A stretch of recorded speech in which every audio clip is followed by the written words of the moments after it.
Hello दोस्तों, welcome to Safdev education academy by dear sir. Subscribe our channel for more informative videos. Radhe Radhe साथियों। तो कैसे हैं आप लोग? आशा करता हूँ आप लोग अच्छे होंगे और स्वस्थ होंगे। तो साथियों, आज हम दिल्ली पुलिस कांस्टेबल 2020 में जो वैकेंसी निकली थी उसका प्रीवियस ईयर पेपर जो कि 11/12/2020 को हुआ था फर्स्ट शिफ्ट में, आज उसका न्यूमेरिकल एबिलिटी के क्वेश्चंस हम लगाएंगे। तो चलिए अपने सेशन को शुरू करते हैं। A student requires 221 days attendance to appear in an examination. A student has 208 days attendance and is declared ineligible by 5% attendance.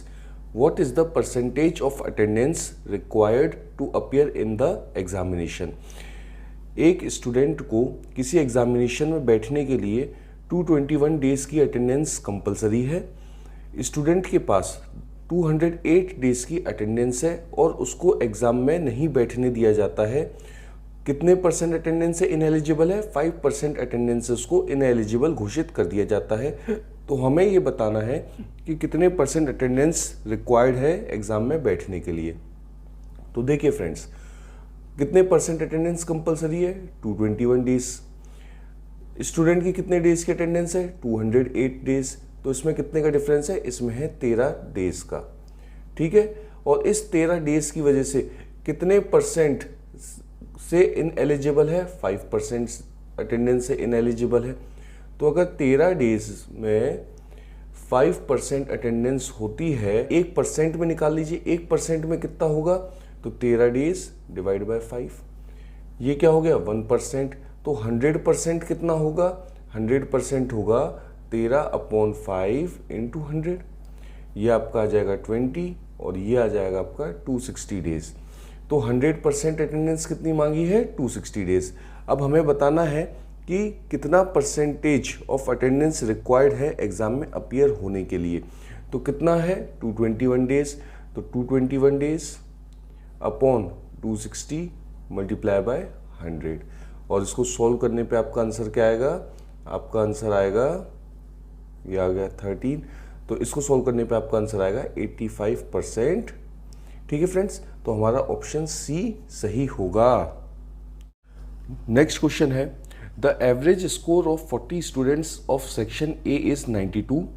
To students of the class having average score of 95 moved to another section and 2 new students replaced them. Now the average score of section A is 90. What is the average score of the students who joined section A? तो इसमें क्या कहा गया है कि एक section A है जिसमें 40 स्टूडेंट्स हैं और उनका एवरेज स्कोर कितना है? 92 है। 2 स्टूडेंट्स जिनका एवरेज स्कोर 95 था वो किसी दूसरे सेक्शन में चले जाते हैं और उनकी जगह 2 नए स्टूडेंट्स उन्हें रिप्लेस करते हैं, जिनकी वजह से जो सेक्शन ए है उसका एवरेज स्कोर 90 हो जाता है। तो हमें बताना है कि जो 2 स्टूडेंट जिन्होंने सेक्शन ए को ज्वाइन किया था उनका एवरेज स्कोर क्या होगा। तो देखिए फ्रेंड्स, आपको पता है एवरेज क्या होता है? एवरेज होता है sum of n numbers upon total n numbers.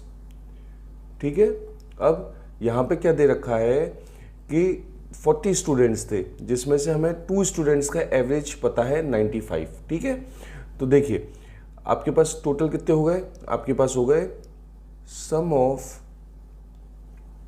38 students plus जो 2 स्टूडेंट थे उनका एवरेज 95 था, तो उनका सम कितना हो जाएगा? उनका सम हो जाएगा 95 प्लस 95 डिवाइड बाय 40, और इन 40 स्टूडेंट्स का एवरेज क्या था?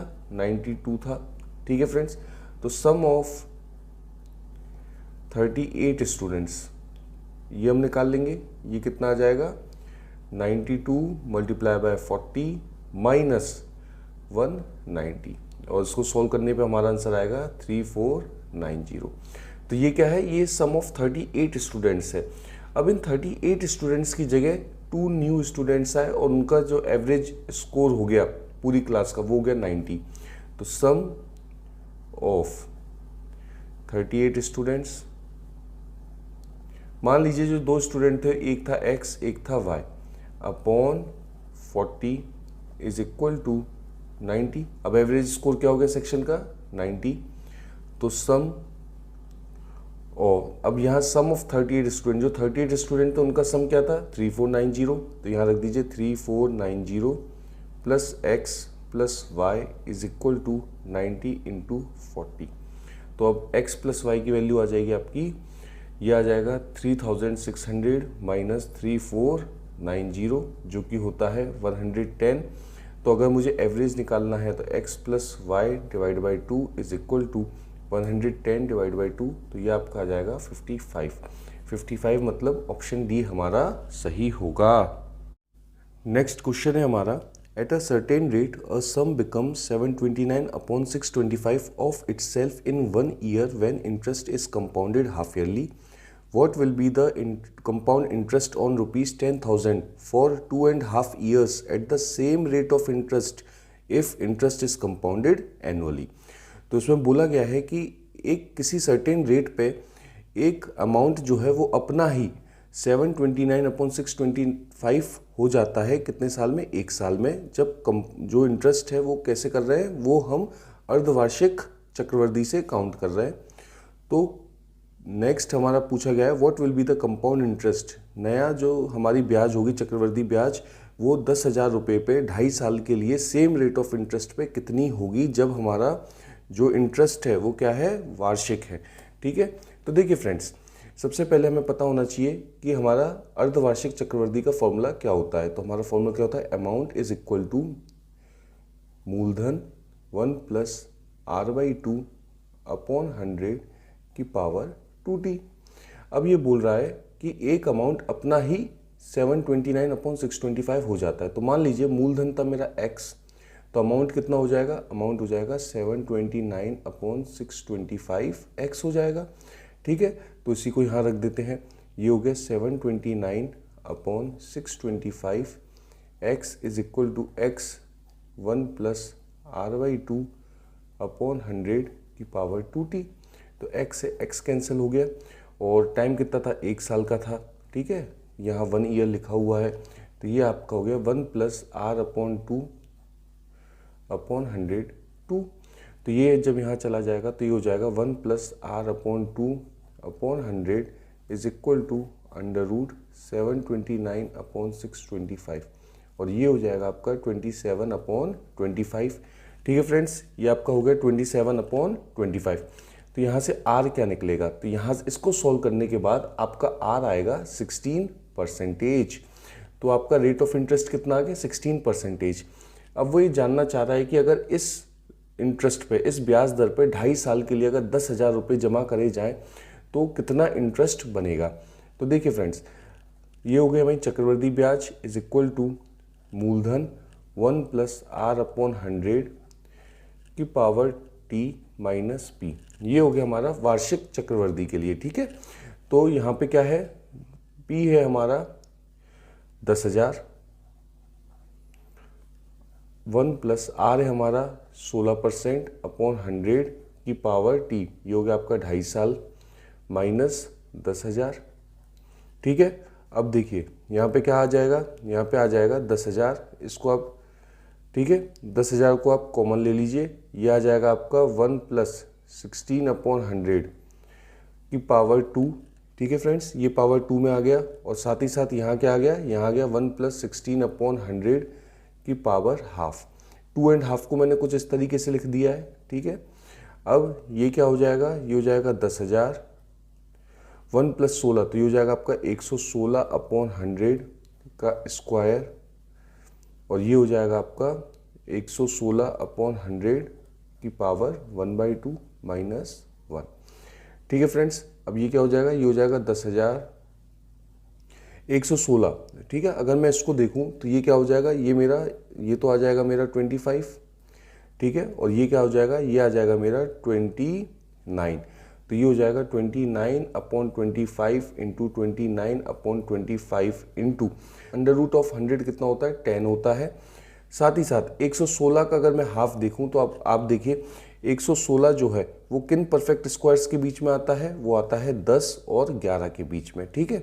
और 11 का क्या होता है 121 होता है और 10 का क्या होता है 100 होता है। तो कहीं ना कहीं ये 11 के पास है, इसको आप मान लीजिए 10.8, ठीक है फ्रेंड्स, -1।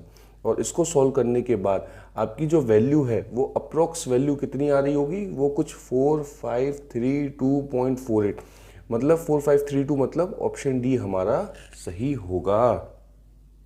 तो नेक्स्ट क्वेश्चन है हमारा, 6 spherical bars of radius 7 centimeter are dropped in a bucket which is full of water up to the brim. The water flowed out is collected in a cylindrical jar of radius 14 centimeter. What is the height of the water in the jar? तो 6 spherical balls जिनका radius था 7 centimetre, उनको एक bucket में drop किया गया जो कि पूरा पानी से भरा हुआ था बिल्कुल ऊपर तक।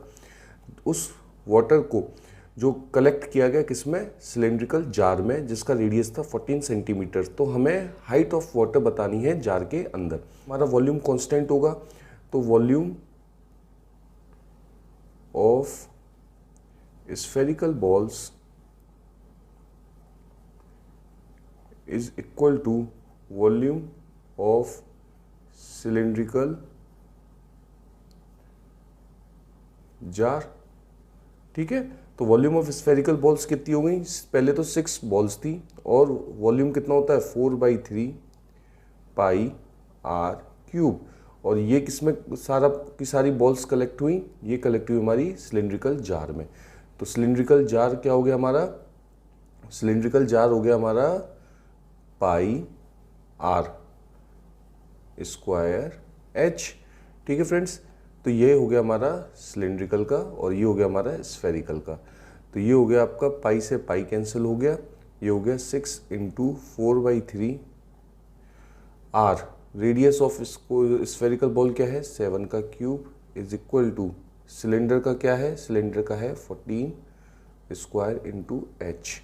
तो एच क्या आ गया हमारा, एच आ गया हमारा 6 × 4 × 7 × 7 × 7 अपॉन 3 × 14 × 14। ये आपका 2, ये आपका 2, ये दोनों कट गए आपके। ये आ गया 6 7 जा 42/3, तो ये आपका आ गया 14। तो हाइट कितनी आ गई 14 सेंटीमीटर, ऑप्शन ए हमारा सही होगा। A metallic slab having 35 centimeter multiplied by 11 centimeter multiplied by 20 centimeter is melted and recasted in the shape of a wire of radius 0.7 mm. What is the length of the wire in meter? Use pi is equal to 22/7. तो एक metallic slab है जिसका हमें dimension दे रखा है, उसको पिघलाया गया और रिकास्ट कर दिया गया किसके शेप में, in the shape of wire, जिसका रेडियस था 0.7 mm। तो सबसे पहले देखिए ये सब चीज़ें यहाँ पे सेंटीमीटर में दे रखी है और यहाँ पे दे रखा है मिलीमीटर में। तो इन सबको हम एक यूनिट में ले आते हैं, इसको सबको हम मिलीमीटर में ले आएंगे, ठीक है। अब देखिए कभी भी किसी स्लैब को या किसी भी पीस को, जैसे हमने पहले क्वेश्चन में भी किया था, अगर उसको किसी दूसरे शेप में रिकास्ट किया जाता है, या अगर किसी स्फेरिकल बॉल है, स्फेरिकल बॉल जिसमें पानी भरा होता है, और उस पूरे पानी को अगर मैं सिलेंडर में डाल दूं तो हमारा वॉल्यूम जो है वो हमेशा कांस्टेंट रहेगा।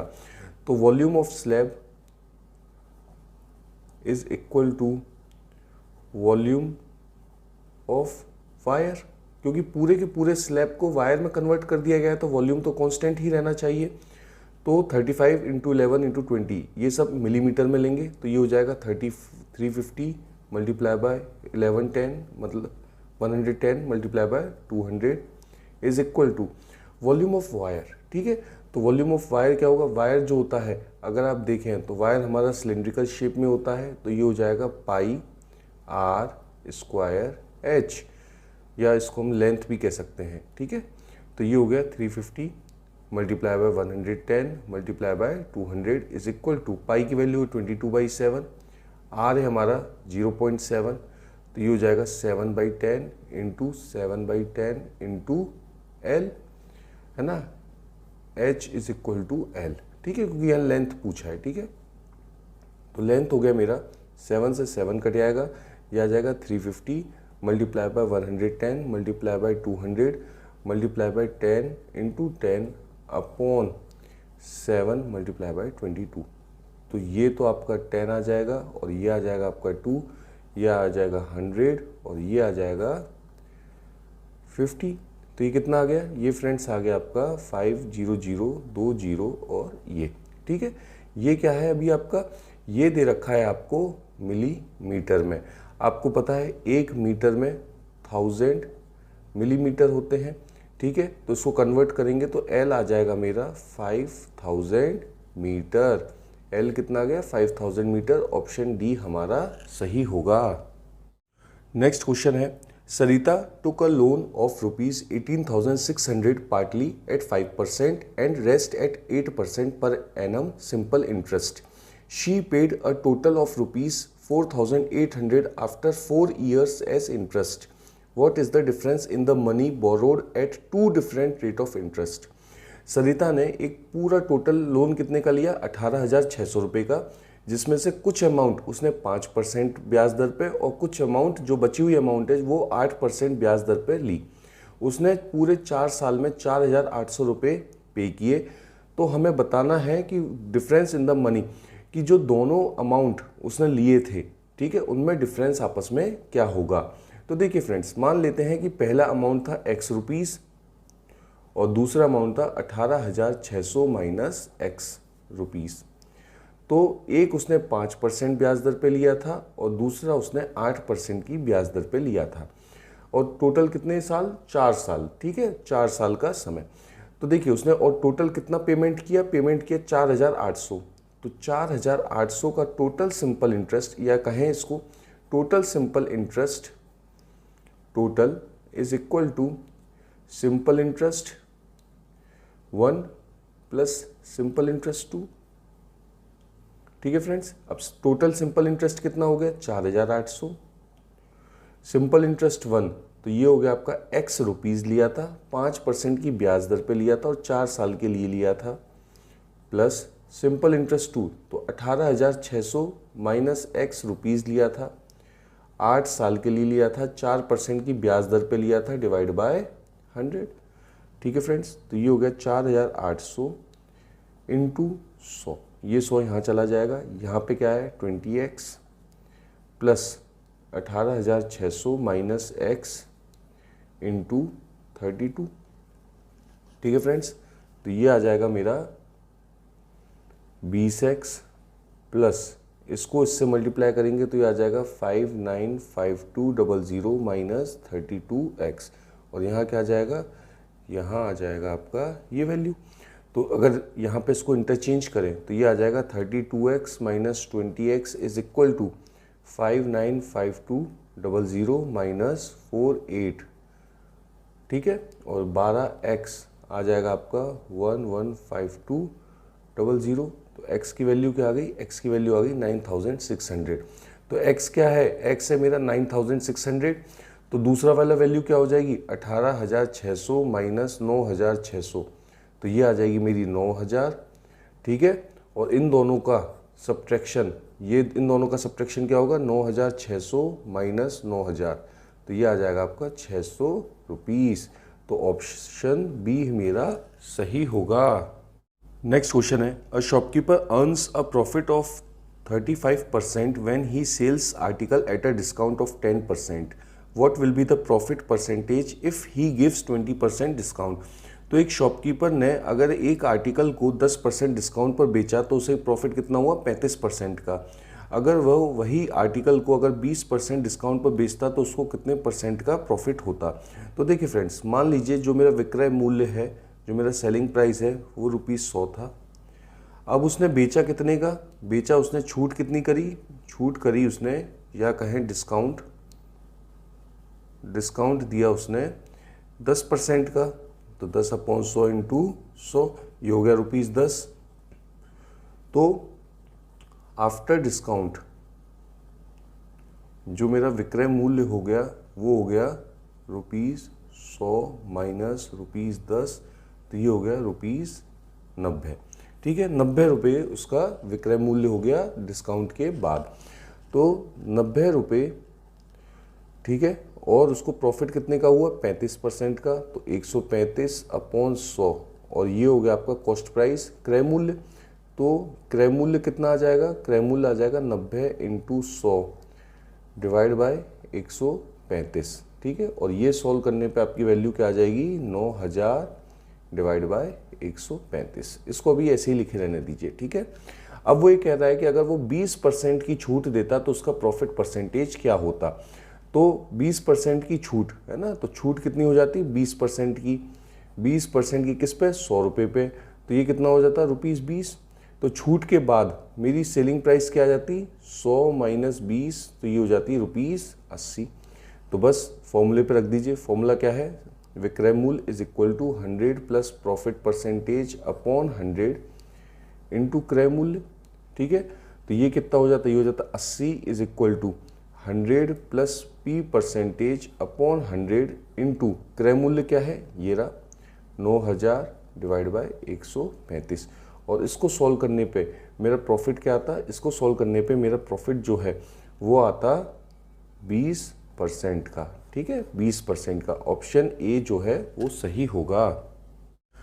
6 men can complete a work in 48 days. In how many days will 4 men and 8 women complete the same work if one man does as much work as 2 women?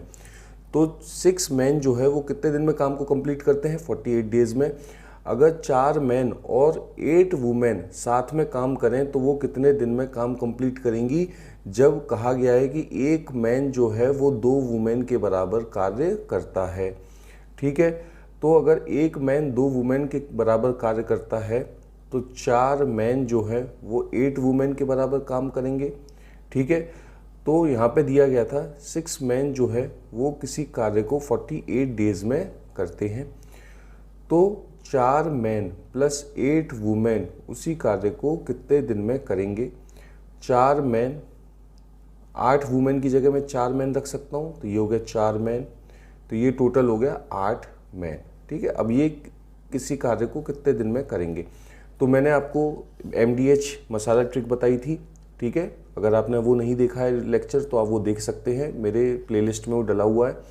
तो M1 D1 H आवर का कुछ यहाँ दे नहीं रखा है तो हम यहाँ नहीं लिखेंगे, is equal to M2 D2। तो M1 पहले कितना केस था, 6 मैन कितने दिन में कार्य को कर रहे थे, 48 डेज में। तो 8 मैन उसी कार्य को कितने दिन में करेंगे। तो ठीक है फ्रेंड्स, ये हो गया आपका 6, तो D2 हो गया आपका 36 डेज। तो ऑप्शन सी हमारा सही होगा। नेक्स्ट क्वेश्चन है, एक शॉपकीपर को 10% का लॉस हुआ जब उसने एक आर्टिकल को 6750 रुपये में बेचा।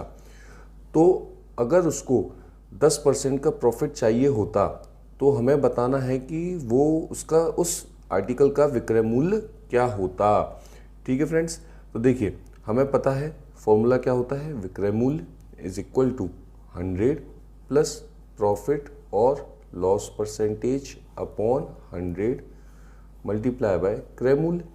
अगर आपने ये फॉर्मूला नहीं पढ़ा है या अगर आपने प्रॉफिट एंड लॉस का चैप्टर नहीं पढ़ा है तो आप मेरे प्लेलिस्ट में जाके देख लीजिए। मैंने 2 वीडियो पूरे डेडिकेटेड वीडियो डाल रखे हैं जिसमें मैंने बेसिक से एडवांस लेवल के सारे क्वेश्चन करा रखे हैं।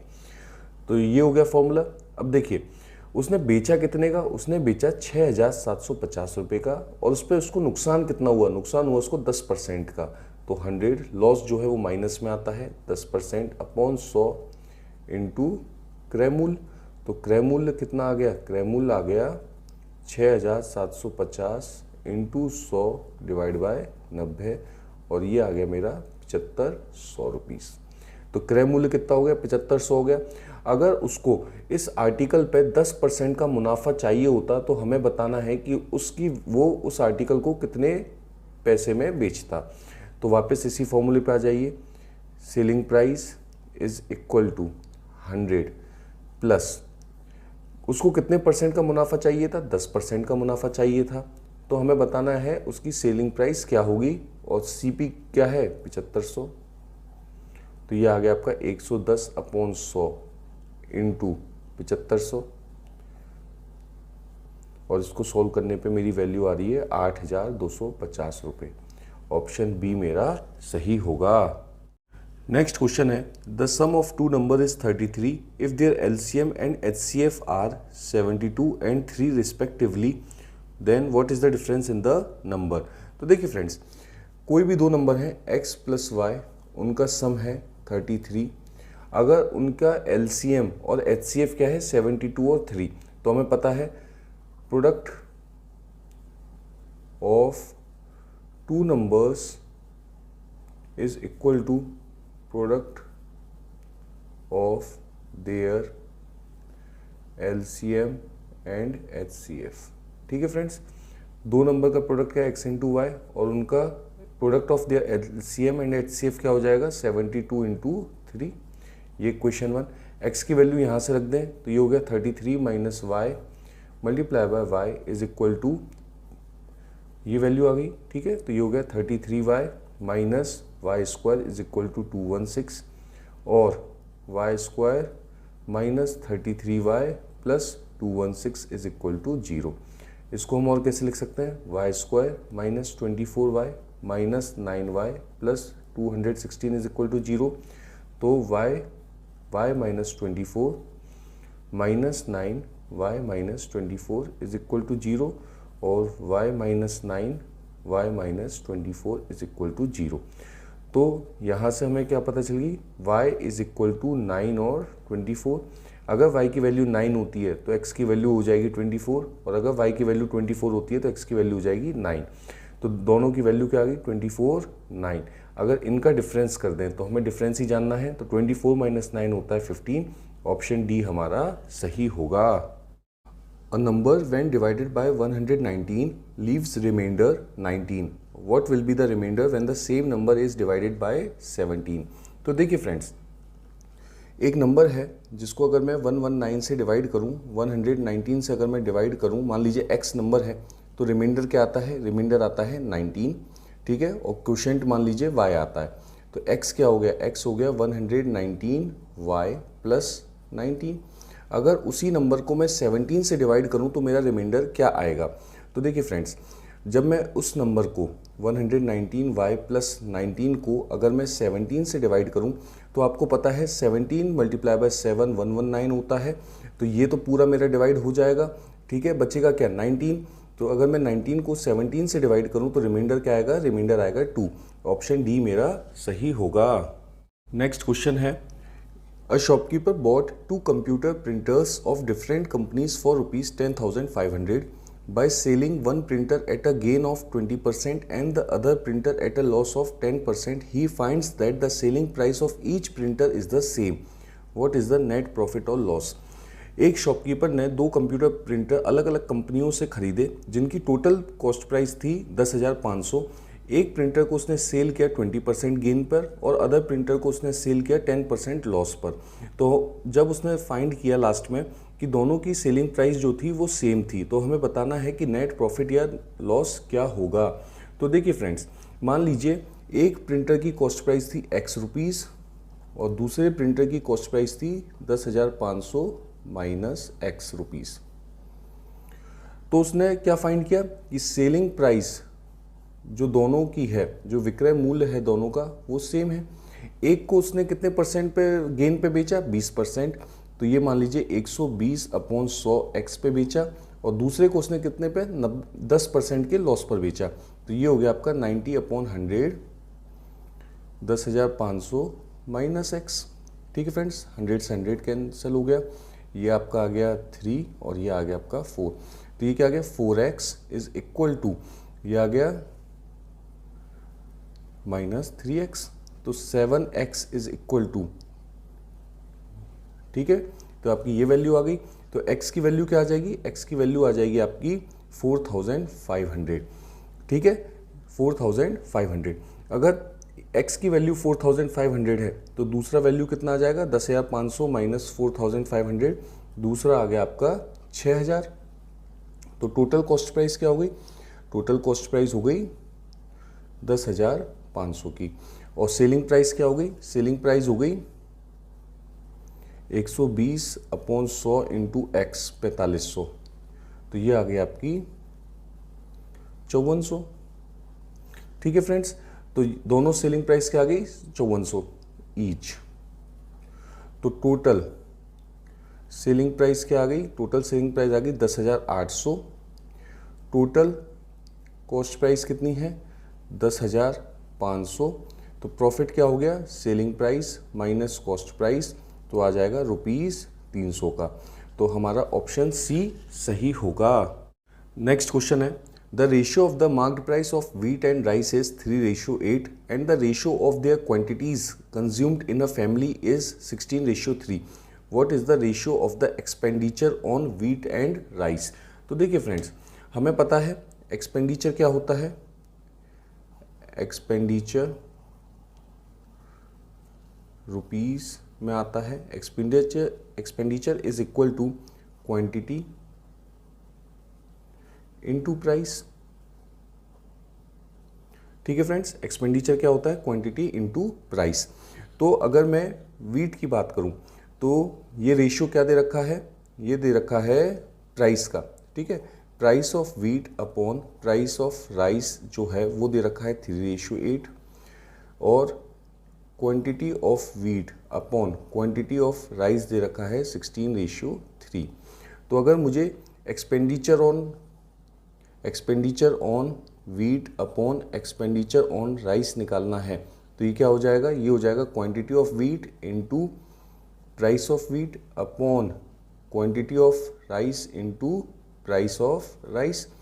तो अगर मैं इसको देखूं तो ये हो जाएगा quantity of wheat upon quantity of rice multiply by price of wheat upon price of rice. तो ये रेशियो क्या दे रखा है, ये वाला 16/3 और ये रेशियो क्या दे रखा है 3/8। तो 3 से 3 कैंसिल हो जाएगा, ये आएगा 2, तो ये क्या जाएगा 2:1। तो ऑप्शन डी हमारा सही होगा। नेक्स्ट क्वेश्चन हमारा सिंप्लीफिकेशन का है। हमें यहाँ एक्सप्रेशन दे रखा है जिसको हमें सॉल्व करना है। तो देखिए फ्रेंड्स, सबसे पहले पॉइंट साइन को हटा दीजिए। 1.16 की जगह 116/100 लिख सकता हूँ, डिवाइड बाय 1.2 की जगह 12/10 लिख सकते हैं। 13.5 की जगह 135/10 लिख सकते हैं और 0.03 की जगह 3/100 लिख सकते हैं, डिवाइड बाय 3। और डिवाइड का साइन हटाने पे मल्टीप्लाई आ जाएगा और वैल्यू जो है वो उल्टी हो जाएंगी। ये आ जाएगा 10/12, ये आ जाएगा 135/10 मल्टीप्लाई बाय 100/3 डिवाइड बाय 3। 10 से 10 ये हट गया, यहाँ से ये कट गया, तो ये क्या आ गया 116/120 मल्टीप्लाई बाय 1350/3। ठीक है फ्रेंड्स, डिवाइड बाय 3 में दे रखा है। ठीक है, अब ये क्या हो जाएगा, ये आपका कट जाएगा, ये आ जाएगा आपका 450, एक जीरो से एक जीरो कट गया, ये कट गया आपका, ये आ जाएगा आपका 4 और ये आ जाएगा आपका 15। ठीक है फ्रेंड्स, और ये आपका कट जाएगा, ये आ जाएगा आपका 29। तो यहाँ क्या आ गया 29 मल्टीप्लाई बाय 15/3, ये आ गया 5 और ये वैल्यू आ जाएगी आपकी 145। ऑप्शन बी हमारा सही होगा। नेक्स्ट क्वेश्चन है, the distance between two stations A and B is 107 kilometre. A 1.8 kilometer long train starts from station A for station B at a speed of 90 km per hour. After 10 minutes, another train 1.2 km long starts from station B and run towards station A at a speed of 100 km per hour. What is the distance of the point from station A where the two trains pass each other? तो देखिए friends, यहाँ पे क्या दे रखा है, यहाँ पे हमें दो स्टेशन दे रखे हैं, एक है A और एक है B और इनके बीच की दूरी है 107 किलोमीटर की। एक ट्रेन जो कि 1.8 किलोमीटर लंबी है वो 90 किलोमीटर पर आवर की स्पीड से टी टाइम पे निकलती है B की तरफ। एक अनदर ट्रेन जो कि 1.2 किलोमीटर लंबी है वो 100 किलोमीटर पर आवर की स्पीड से 10 मिनट बाद निकलती है। तो T-10/60 आवर में कर दिया हमने। ठीक है, ये भी आवर में है। तो अब हमें बताना है कि किस पॉइंट पे ए से, तो इसको x मान लीजिए, ये दोनों ट्रेन एक दूसरे को पास करेंगी। तो देखिए फ्रेंड, अगर मैं स्टेशन ए से चलने वाली ट्रेन की बात करूं तो डिस्टेंस क्या होता है, स्पीड इनटू टाइम, डिस्टेंस उसने कवर किया x किलोमीटर का, स्पीड हो गई 90 और टाइम हो गया t। अगर मैं B स्टेशन से चलने वाली ट्रेन की बात करूं तो उसने डिस्टेंस कितना कवर किया, अगर ये x है और ये टोटल 107 है तो डिस्टेंस होगा 107 माइनस x। स्पीड है 100 किलोमीटर पर आवर और टाइम है t माइनस 1/6। तो x की वैल्यू मैं यहाँ रख सकता हूँ, ये हो जाएगा मेरा 107 minus 90t is equal to 100t minus 1/6। तो ये क्या हो जाएगा, ये हो जाएगा मेरा 107 minus 90t is equal to 100t minus 100/6। तो ये 100/6 ही रखे रहने दीजिए, ठीक है। तो यहाँ क्या आ जाएगा, इसको इस साइड शिफ्ट कर दीजिए और इसको इस साइड, तो ये हो जाएगा 190t is equal to 107 plus 100/6, ठीक है फ्रेंड्स। तो सॉल्व करने पे t की वैल्यू क्या आ जाएगी, t की वैल्यू आ जाएगी मेरी 0.65, ठीक है, 0.65।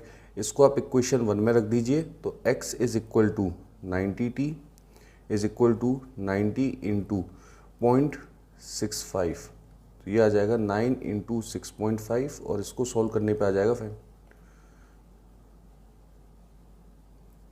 58.5, ठीक है। 58.5 मतलब ऑप्शन सी हमारा सही होगा। For more videos like share subscribe our channel. Thank you.